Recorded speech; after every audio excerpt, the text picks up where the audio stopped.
Assalamualaikum warahmatullahi wabarakatuh. Bismillah, walhamdulillah, wassalatu wassalamu ala rasulillah, Sayyidina Muhammad ibn Abdillah, wa ala alihi wa sahbihi wa man wa'ala, amma ba'du. Para pemirsa MNF TV rahimakumullah, di antara sejarah panjang kaum muslimin yang dekat dengan kita ialah masa Khilafah Utsmaniyah. Ya. Era yang mungkin cukup banyak kenangan yang kita rasakan, ya, karena saking dekatnya. Semua sebagian pihak ada yang meragukannya karena bukan Quraisy, ya, tapi sejatinya para ulama tidak mempermasalahkan, ya, keabsahan Khilafah Utsmaniyah.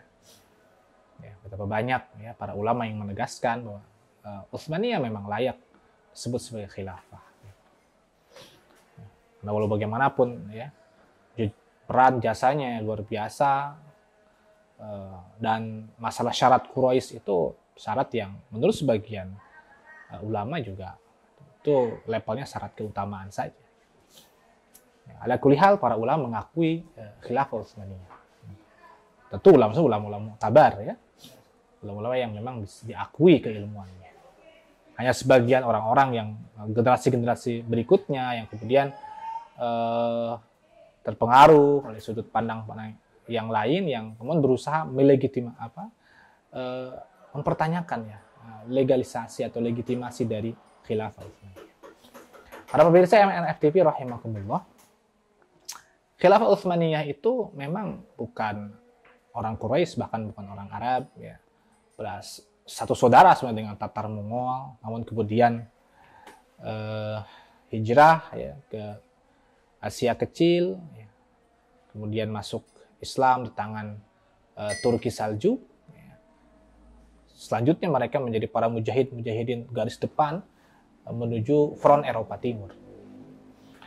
Khilafah Utsmaniyah memang terkenal dengan visinya yang luar biasa, ya, pembebasan Konstantinopel, kemudian Roma. Ya, ini sesuatu yang disebut oleh orang-orang Eropa sebagai bahaya timur. Ya, kalau dulu begitu. Gitu. Ya, tapi yang paling penting, ya, bagaimana sih peran Khilafah Utsmaniyah dalam dakwah Islam dan mempersatukan umat Islam di masanya. Ya. Khilafah Utsmaniyah dari sisi dakwah Islam kita katakan itu mulai, ya, mengikuti apa yang dulu dilakukan para sahabat di masa Khulafaur Rasyidun, kemudian Umayyah, itu melanjutkan futuhat Islamnya. Ya, Eropa Timur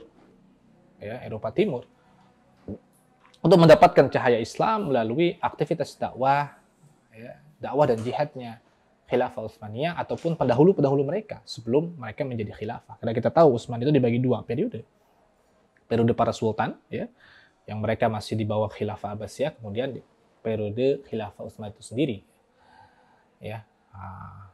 Dakwah itu sampai ke Eropa Timur, ya, yang hari ini mungkin dikenal sebagai, ya, semenanjung Balkan, ya, dari Anatolia, Turki, ya, kemudian sananya ke Albania, ke Kosovo, Serbia, ya, Austria, Hungaria, Moldova, Wallachia, ya, Rumania, ya, sampai ke itu, ya, ke perbatasan Wina, ya, gerbang Wina di Austria. Karena memang saat itu targetnya kan Roma.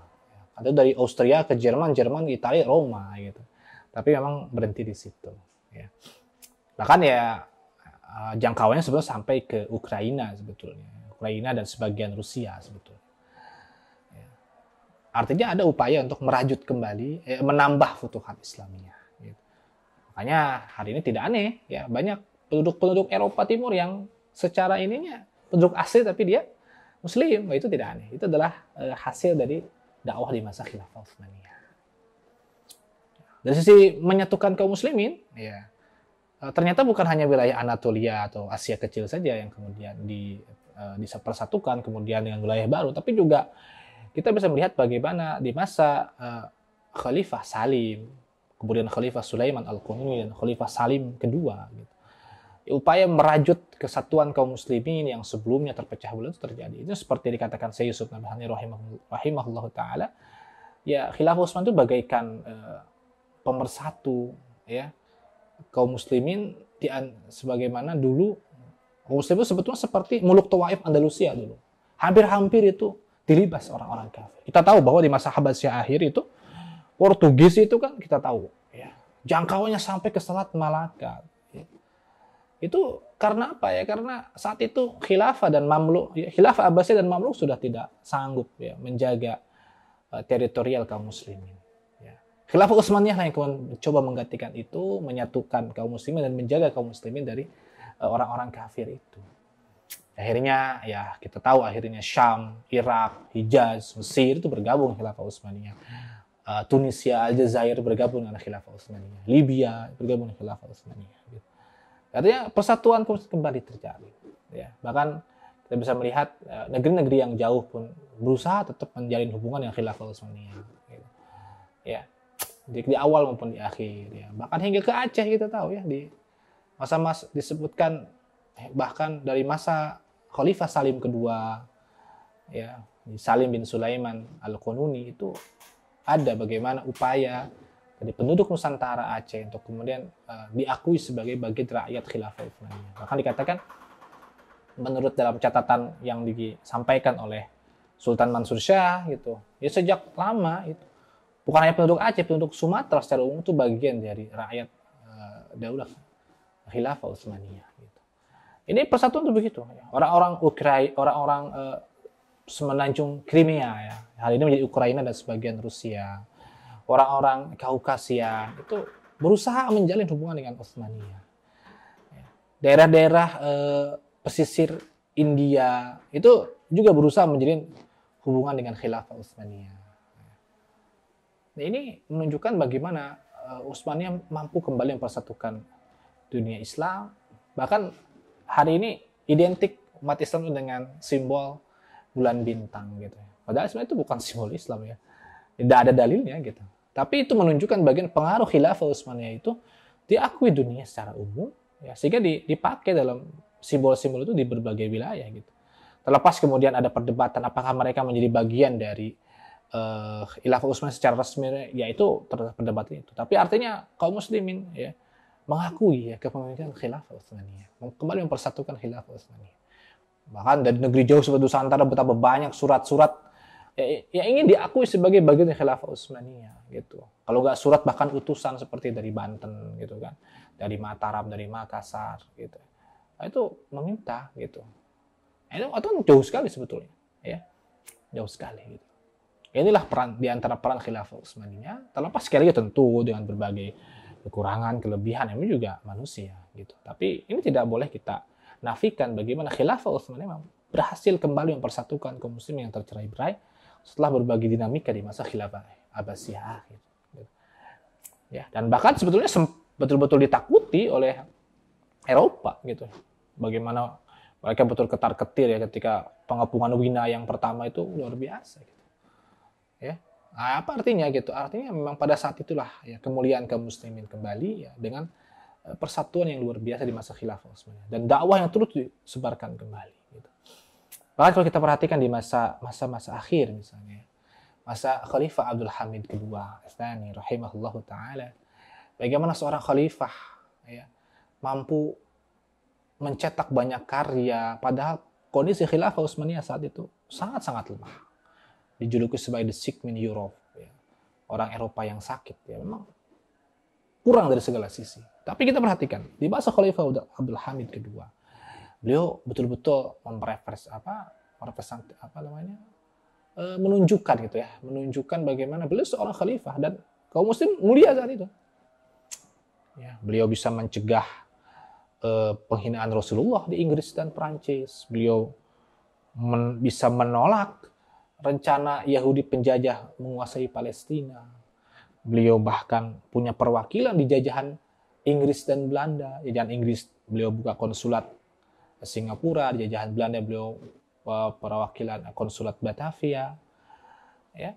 Beliau bahkan bisa membantu rakyat Irlandia yang kelaparan.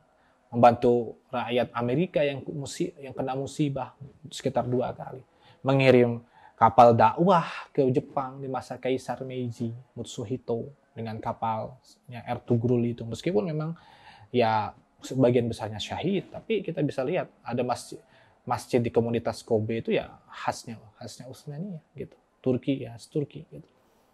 Ya. Belum beliau juga membangun proyek kereta api dari Istanbul, Syam, Irak hingga ke Hijaz. Ya.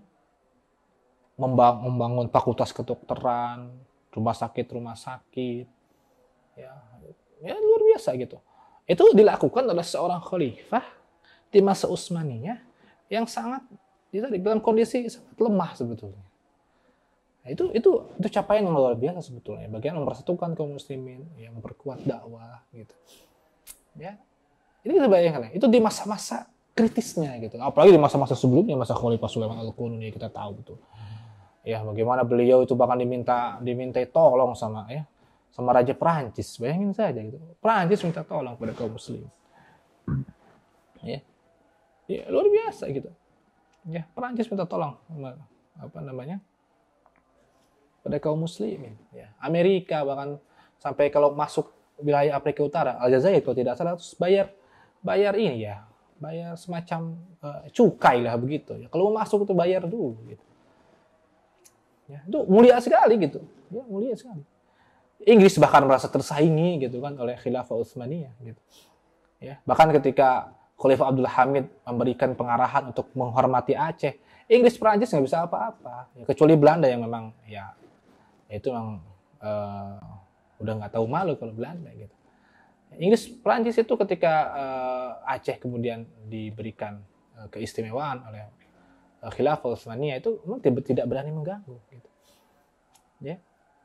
Ya bahkan saking kuatnya Khilafah Utsmaniyah menjaga persatuan itu kalau tidak diadu domba ya oleh orang-orang Inggris, Prancis dan antek-anteknya melalui gerakan pemikiran, gerakan misionaris dan sebagainya, sebetulnya sangat sulit bagi orang-orang Eropa untuk menggoyang Khilafah Utsmaniyah gitu. Khilafah Utsmaniyah bukan kalah oleh peperangan. Khilafah Utsmaniyah kalah oleh serangan-serangan pemikiran dan politik ya, yang memang dilakukan secara sinambung ya, berkesinambungan hampir 2 abad lebih oleh orang-orang kafir untuk menggoyang Khilafah Utsmaniyah. Lalu bagaimanapun, meskipun sekitar 4 abad saja, meskipun memang jauh dibandingkan Umayyah dan Abbasiyah, apalagi Khulafaur Rasyidun, ya, tapi memang bagi Eropa ini sesuatu yang cukup sulit ya dikalahkan hingga 2 abad. Ya. Saya katakan hingga 2 abad usaha ya. Dan itu karena memang betul-betul menjadi pelindung kaum muslim, gitu. Ini pelindung kaum muslimin. Ya, hingga ke negeri-negeri yang jauh gitu. Ya, orang Jawa saja kita bisa melihat bagaimana yang jauh di sebelah sini gitu ya. Era Mataraman tuh kelihatan banget bagaimana terasa betul ya suasana keutsmanian gitu. Hingga bagaimana Pangeran Diponegoro gitu kan menggunakan nama Abdul Hamid. Ya, panglimanya disebut dengan Ali Pasha gitu kan. Itu menunjukkan keterikatan sangat luar biasa gitu. Kalau Aceh sudah tidak usah dibicarakan lagi bagaimana keidentikannya dengan Khilafah Utsmaniyah gitu. Bahkan yang unik adalah kalau di masa Abbasiyah gitu ya, kita katakan terutama di masa bahkan di masa perang salib sebetulnya. Di antaranya adalah bagaimana ratu-ratu Eropa, orang-orang terhormat Eropa itu terbiasa dengan pakaian yang lebih sopan, bahkan ada yang kemudian pakai kerudung dan sebagainya. Nah, itu kita bisa melihat itu pun terjadi di masa-masa berikutnya, ya, hingga kemudian penduduk Asia Tenggara kalau kita banding-bandingkan antara ya arca-arca dan sebagainya, kita bisa melihat ada perubahan pakaian, ya, sehingga kita bisa lihat Thailand dan seterusnya. Itu ada menjadi pakai baju atas dan seterusnya. Nah, kalau Utsmaniyah itu membawa kebiasaan baru ya, menggantikan wine misalnya. Ya, menggantikan arak gitu dengan kopinya gitu. Ya, bahkan sebut dulunya kopi itu adalah wine Arab gitu.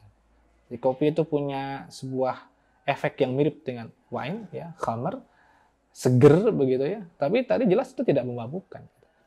Dan Eropa itu punya hutang kepada Utsmaniyah menikmati kopi ini. Karena awalnya memang katanya dari Yaman Hadramaut, kemudian populer di wilayah Utsmani, ya itu sampailah ke Eropa. Ya, Eropa kemudian akhirnya menikmati itu gitu kan.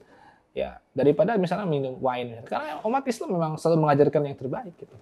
Kalau masa Abbasiyah itu diantaranya pakaian, nah, Utsmaniyah itu diantaranya itu. Gitu. Ya, dan khusus untuk Nusantara, ya peran Utsmaniyah itu sangat luar biasa gitu. Dan orang-orang yang hidup di masa Utsmaniyah gitu, bahkan hingga masa-masa akhir Khalifah Abdul Hamid itu betul-betul merasakan bagaimana kami itu adalah rakyat Khilafah Utsmaniyah. Kami siap diperintah oleh Khilafah Utsmaniyah. Kalau harus perang ya kita siap. Itu begitu. Saking memang dirasakan eksistensinya. Gitu. Ya terlepas kemudian orang mempertanyakan apa peran Khilafah Utsmaniyah dan sebagainya terhadap kemerdekaan Indonesia dan seterusnya. Bagi negeri-negeri di masa itu, ya orang-orang di masa itu justru ya, Khilafah Utsmaniyah itu sesuatu yang sangat dirasakan kehadirannya. Ya hingga ya ingin diakui, ya ingin diperintah, siap mati untuk itu, gitu kan?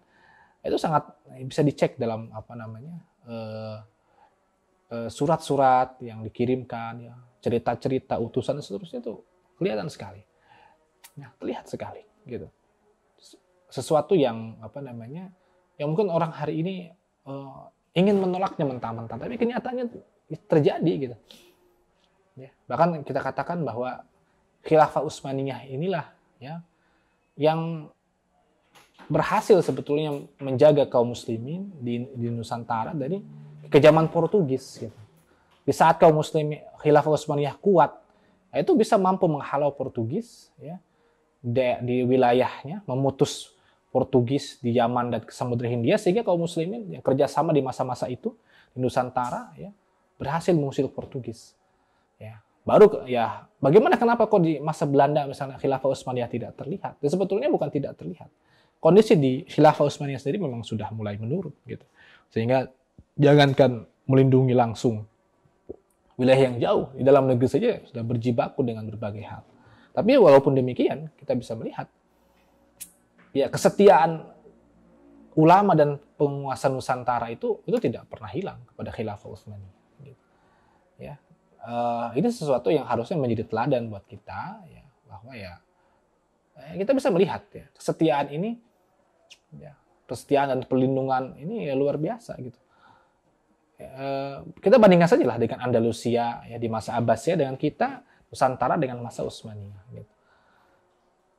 Lebih jauh kita sebetulnya ya dibandingkan Andalusia ke Abbasiyah dibandingkan Nusantara ke Utsmaniyah. Tapi kita bisa melihat Andalusia bisa hilang, sedang kita tidak. Gitu. Karena walau bagaimanapun, perasaan kebersatuan itu jauh lebih kuat dibanding kita merasa sendiri. Ya, apalagi kemudian di adanya hubungan-hubungan, bagaimana khalifah memberikan penghargaan, meskipun baru sebatas itu, tapi bagi dalam hukum Islam, ya legalisasi dari khalifah itu sangat penting. Karena dengan begitulah, ya penerapan syariat Islam itu bisa diterapkan, ya bukan sekedar masalah mencari berkah, tapi adalah bentuk keputusan hukum yang ditaati bahwa sultan ini melaksanakan hukum Islam atas wakil khalifah itu sangat jauh berbeda. Ya, nah ini yang bisa kita lihat ya. Jadi kalau ada orang bilang apa peran Khilafah Utsmaniyah terhadap dunia Islam, gitu kan, termasuk Nusantara, sebenarnya sangat banyak. Tinggal mau tidak, gitu ya, mengakuinya. Ya, karena kalau pendahulu kita tuh jelas mengakuinya. Gitu. Ya, nah. Generasi hari ini ya ketika memang tidak terasa ya bukan berarti tidak ada, hanya memang tidak tahu saja. Gitu. Ya, demikian pemirsa MNFTV rahimakumullah ya. Semoga kita bisa mengambil kebaikan-kebaikan dari apa yang menjadi kontribusi Khilafah Utsmaniyah pada dunia Islam ini, khususnya dalam dakwah dan persatuan umat. Gitu. Ya, kita tahu bahwa penghapusan Khilafah Utsmaniyah 1924 itu menjadi duka luar biasa. Apa-apa yang dilakukan Khalifah Abdul Hamid kedua itu segera hilang ya setelah penghapusan itu. Ya, sedikit catatan tambahan ya. Dakwah di masa Khalifah Abdul Hamid kedua itu bukan hanya ke Jepang. Ya, beliau juga mendukung dakwah di Inggris dan di Amerika sebagai satu negara adidaya saat itu, kedua calon negara adidaya berikutnya gitu. Jadi di Inggris ada namanya Syekh William gitu. Itu diangkat sebagai Syekhul Islam Kepulauan Inggris. Sebagai wakil dakwah Utsmaniyah di Kepulauan Inggris, luar biasa. Langsung ya di jantung negara adidaya, termasuk di Amerika. Ada namanya seorang aktivis Islam ya, mubalik, kalau tidak salah namanya Alexander Webb Russell gitu kan. Nah, itu mendapatkan dia punya hubungan erat dengan Khalifah Abdul Hamid kedua, dan bahkan ada bukunya khusus yang kemudian membela Khilafah Utsmaniyah dalam kasus tragedi Armenia kalau tidak salah gitu. Nah, kalau dengan Jepang sudah saya sampaikan tadi di Kobe gitu kan. Boleh kita katakan bahwa restorasi Meiji ya, modernisasi di Jepang itu sedikit banyak ada kaitannya dengan Khilafah Utsmaniyah gitu. Ya. Artinya ada satu visi yang sama meskipun tadi ya dakwahnya belum selesai gitu, karena itu Jepang itu termasuk yang akhir ya menerima cahaya Islam itu ya di masa Khalifah Abdul Hamid kedua itu. Tapi itu masih mending dibanding Korea gitu. Ya, Korea jauh setelah itu gitu. Demikian ya, mudah-mudahan bermanfaat. Alhamdulillahirabbil alamin. Subhanakallahumma bihamdika asyhadu an la ilaha illa anta astaghfiruka wa atubu ilaik. Assalamualaikum warahmatullahi wabarakatuh.